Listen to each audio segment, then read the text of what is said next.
그 5강 시작하겠습니다.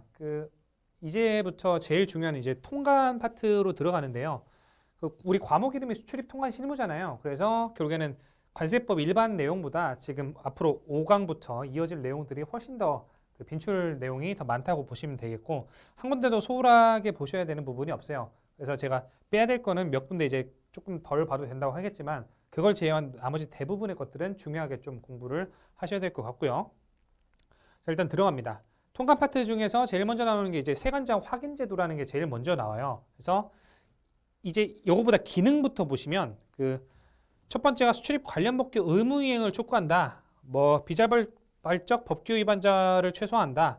여러 가지 이제 내용이 나오는데, 이건 뭐냐면 싱글 윈도우라고 하는데 적지 않으셔도 됩니다.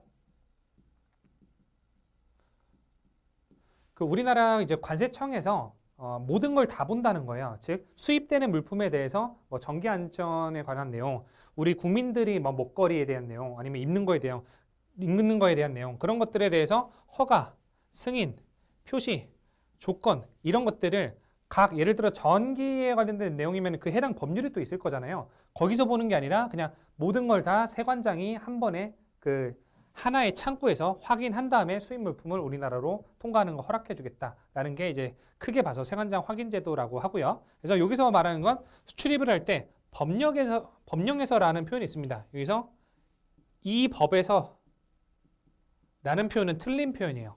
이 법에서라고 한다면 관세법만 의미를 하는데, 지금 여기서 말하는 법령에서는 관세법 외에 제가 방금 말씀드렸던 그 타 법령에서 우리나라 국민들의 뭐 입을 거, 먹을 거 그런 것들을 조율하는 법률들이 다 여기 들어가 있고, 거기에서 정하는 바에 따라 뭐 허가를 받아야 되면 허가, 승인을 받아야 되면 승인, 어떤 원산지 표시를 해야 되면 원산지 표시, 그런 것들의 그 밖의 조건을 갖출 필요가 있는 물품은 다른 타 소관 부서가 아니라 세관장에게 그 허가, 승인, 표시 또는 그 밖의 조건을 갖춘 것임을 증명해야 된다. 그래서 수입 물품에 대해서 어떤 모든 조건들의 확인은 각 부서에서 하는 게 아니라 세관장에서 몰아서 한다라고 이해를 하시면 되겠고요. 그 기능이 이제 방금 설명드린 수출입 관련 법규 의무 이행, 어떤 의무가 걸려 있는지 확인할 수 있고 그거를 해라라고 이제 보여줄 수가 있고, 두 번째가 비자발적 법규 위반자 최소화. 이게 뭔 말인고 하니, 세관장이 싱글 윈도우를 통해서 한 번에 공고를 한 번에 때립니다. 옛날 같았으면 이런 제도가 없었어요. 한 20년 전만 해도 이런 제도 없었기 때문에, 예를 들어 전기 뭐 어댑터나 수입을 하려고 해도 어댑터와 관련된 뭐 전환법 관련 부서 여기다 또 허락을 맡아야 되고, 뭐 먹을 거라고 한다면 뭐 식약처 이런 데다 다 허락을 맡아야 되는데, 그 허락을 맡고 또 세관한테 허락을 맡아야 되는 거예요. 근데 그런 것들이 알기가 너무 어려우니까 법규 위반자가 계속 나오는 건데, 지금은 통합됐죠. 간단하게 세관장이 확인하면 다 끝나버린다. 이렇게 끝나버렸으니까 비자발적인 법규 위반자가 최소화된다. 그래서 무지로 인해 몰라서 못하는 사람은 많이 줄어들었다는 거죠. 그래서 가장 좋은 기능이고요. 세 번째가 공익보장의 최대화. 이건 이제 국민, 후생에 대한 내용이죠. 이런 것들을 세관이 한 번에 확인함으로써 빠져나가는 어떤 법적인 오류사항이 없게끔 해서 국민이 좀 이런 혜택을 많이 받을 수 있다는 내용이고요. 전자정보의 토대 제공은 이런 모든 절차가 지금 유니패스라는 전산 시스템에 의해서 운영이 되고 있습니다.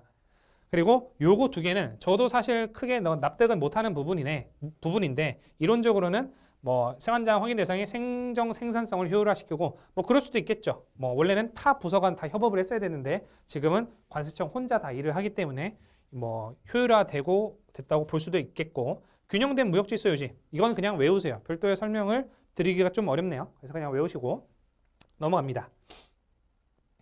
자, 중요한 건 앞에 요 내용보다 중요한 건 뭐냐면, 결국에는 세관장 확인 물품 및 확인 생략 대상 물품이 뭔지 바로 여기입니다. 이거를 사실은 다 외우기가 불가능해요. 그렇기 때문에 순서를 어떻게 잡으셔야 되냐면, 어찌됐건 3년에 한 번, 4년에 한 번은 출제가 되고 있어요. 그래서 보시면 이걸 맨 처음에 외워주시고, 그 다음 요거, 그 다음 요 순서대로 외워야 돼요. 결국에는 다 못 외운 채로 수험장에 들어가게 됩니다. 다만 요거랑 요거는 확실하게 외워줘야 돼요. 그래야 이거 두 개가 아닌 건 이거겠구나 라고 이해를 할 수가 있겠죠. 그래서 수출 물품이 나갈 때 우리가 확인해줘야 되는 어떤 세관장 확인 대상, 그 관련 법률들은 뭐냐면 문화재보호법, 농수산생명자원의 보존, 관리 및 이용에 관한 법률, 요 두 가지예요. 근데 우리가 이해를 하기가 쉽겠죠. 왜? 수출 나갈 때 문화재보호법을 왜 봐요?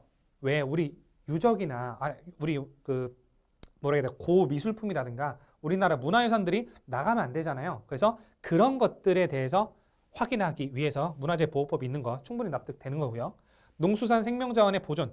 우리만 있는 예를 들어 갖고 있는 뭐 인삼의 종자 이런 것들이 저기 중국이나 이런 데 팔리면 안 되잖아요. 그래서 그런 것들에 대해서 보존이 잘 되고 있는지 관리가 잘 되고 있는지 당연히 수출할 때 수출 물품에 대해서 확인해야 되는 게 이 두 가지 법률이 있습니다. 주로 있습니다.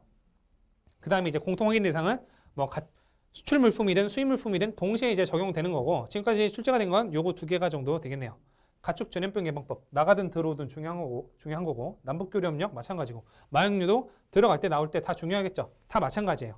그래서 일단은 요거 외워두시고 요거 노란색 외워두시고 그 다음에 이렇게 이거를 다 설명드릴 수는 없어요. 그리고 이거 하나의 의미가 없는 것도 있습니다. 공통 확인 대상에 이건 왜 공통으로 하느냐 그거를 의미를 명확하게 법제처에서 못 내놓은 것도 있어요. 그래서 다 설명을 못 드리는데 일단 요거 노란색 부분 그 다음에 요거 외우시고 그 다음에 요 밑에 노란색 부분들 수입 물품에 대해서는 전환법 당연히 전기 찌릿찌릿 감전되면 안 되겠죠. 그리고 사료관리법 우리나라 동물들이 먹고 이제 건강하게 자랄 수 있도록 수입 물품이 되는 이제 사료 관리는 이제 당연히 해줘야 되는 거고 식물방해법 이제 뭐 어떤 나무 같은 거 이런 거 수입할 때 어떤 흰개미라든가 이런 게 들어오지 않도록 하는 거 그리고 통신비밀보호법 그리고 화학물질관리법 유해한 화학물질이 들어오지 않느냐 그리고 출제가 되지 않은 부분들 지금 노란색들은 한 번씩 선지에 언급됐던 이제 내용이거든요. 근데 아직 언급 안 된 것 중에 그나마 가능성 있는 것들은 수익식품 안전관리특별법 당연히 먹는 거 관리해줘야 되겠죠. 그리고 먹는 물 관리법 이게 신설이 되었습니다. 요 정도 해서 결국에는 이제 눈에 익히는 수밖에 없어요. 다 외우기는 좀 어려우니까 어느 정도 타협이 들어가야 되는 부분이고 제가 알려드린 순서대로 공부를 하시는 게 좋겠습니다.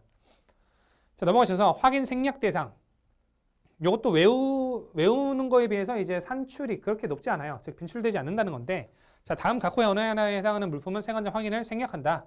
자 통합공고상 요건 면제에 해당돼서 요건 면제 확인서를 제출하는 물품 통합공고 그리고 이제 3번 동그라미 대외무역법상 수출입 승인을 면제받은 물품 어찌된 건 간에 이게 법률 근거 법률이 어느 건든지 간에 요건 면제 확인서라든가 수출입 승인 면제 물품을 받았다라든가 이러면 확인이 생략된다는 거죠. 그리고 추가적으로 관세법상 수출입 안전관리 우수공인 업체 이거 5과목짜리죠. 5과목에 10문제씩 나오는 게 있어요. 그런 이제 어떤 우수공인 업체, 무역을 이제 안전하게 하는 업체들 또는 자율확인 우수기업 등 관세청장에 공고하는 자가 수출입 신고하는 물품은 앞에 나와 있는 이러한 법률들을 확인하지 아니하여도 된다는 거고.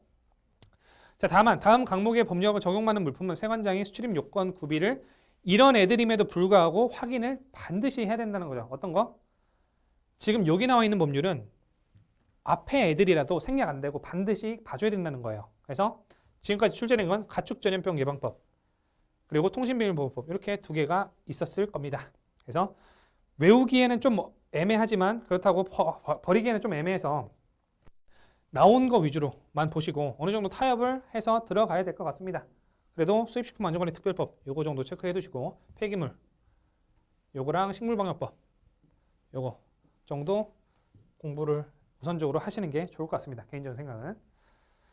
자, 그 다음 넘어가셔서 의무 이행의 요구입니다. 결국에는 이제 어떤 의무를 누가 요구하느냐 세관장이 이제 수입한 수입자한테 요구를 하는 겁니다. 어떤 요구? 세관장은 다른 법령에 따라 수입 후 특정 용도로 사용해야 되는 등의 의무가 부과되어 있는 물품에 대해서는 문서로서 해당 의무를 이행할 것을 요구할 수 있다. 지금 요거든 단 한 번도 출제된 경우는 없어요. 다만 만약에 출제가 된다면 어떤 거를 고칠 거냐? 이걸 고칩니다. 엉뚱하게도. 보통 대부분의 다른 시험에서. 이거를 반드시 문서로서 해야 되지 구두로서 하면은 효력이 없어요. 그래서 요거 정도 고칠 수가 있겠구나. 의무 이행을 요구하는 거는 반드시 공식적인 문서로서 해야 되는 거구나 라고 이해를 하시면 되고 의무의 면제 정도는 그냥 독학해서 공부하시면 되겠습니다. 자, 넘어가셔서 자, 통관 표지입니다. 여기서 이제 여기도 한 번도 지금까지 역사상 출제된 적이 없는데 그나마 이제 출제될 만한 곳을 뽑으라면 세관장은 얘를 위해서 세관장 관세를 보전하기 위한 이런 목적을 위해서 필요하다고 인정할 때에는 대통령령으로 정하는 바에 따라 관세 보전을 위해 수입하는 물품에 통관 표지를 첨부할 것을 명할 수 있다. 중요한 부분이 아니라서 디테일하게 설명은 안 드리겠지만 어떤 거냐면 예를 들어서 관세의 감면을 받거나 용도세율을 받거나 뭐 분할 납부를 받거나 이런 애들이 뭐예요? 다 혜택을 받는 거죠. 혜택을 받으면 항상 뭐가 있겠어요?